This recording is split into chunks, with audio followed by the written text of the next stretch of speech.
Singgung korupsi heli hingga perwira TNI bebas, DPR tuntut agar Kabasarnas tak lepas jerat hukum.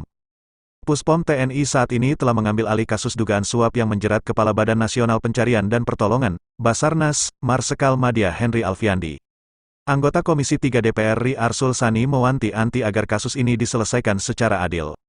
Dirinya lantas menyinggung korupsi heli AW101 yang dilakukan salah seorang anggota militer sebelumnya.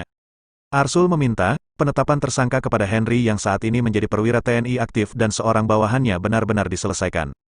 Pasalnya, kasus dugaan korupsi ini dinilai sudah menjadi atensi masyarakat.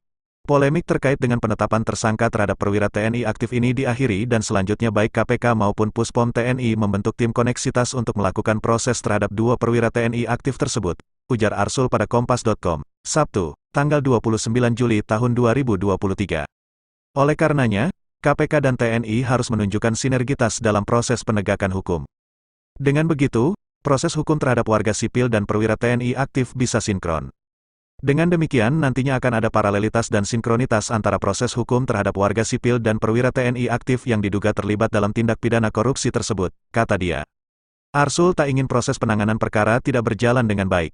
Ia mencontohkannya dengan kasus tindak pidana korupsi pengadaan helikopter AW101 tahun 2015 sampai tahun 2017. Saat itu Puspom TNI menerbitkan surat perintah penghentian penyidikan, SP3, pada 5 tersangka dari unsur militer yang diduga terlibat. Warga sipil tetap diproses hukum dan dipenjara sementara perwira yang terlibat bisa bebas. Jangan sampai terjadi lagi seperti pada kasus tindak pidana korupsi helikopter AW101, di mana orang sipilnya diproses hukum dan dipidana penjara plus denda. Namun tak demikian dengan perwira TNI yang diduga terlibat, imbuh dia.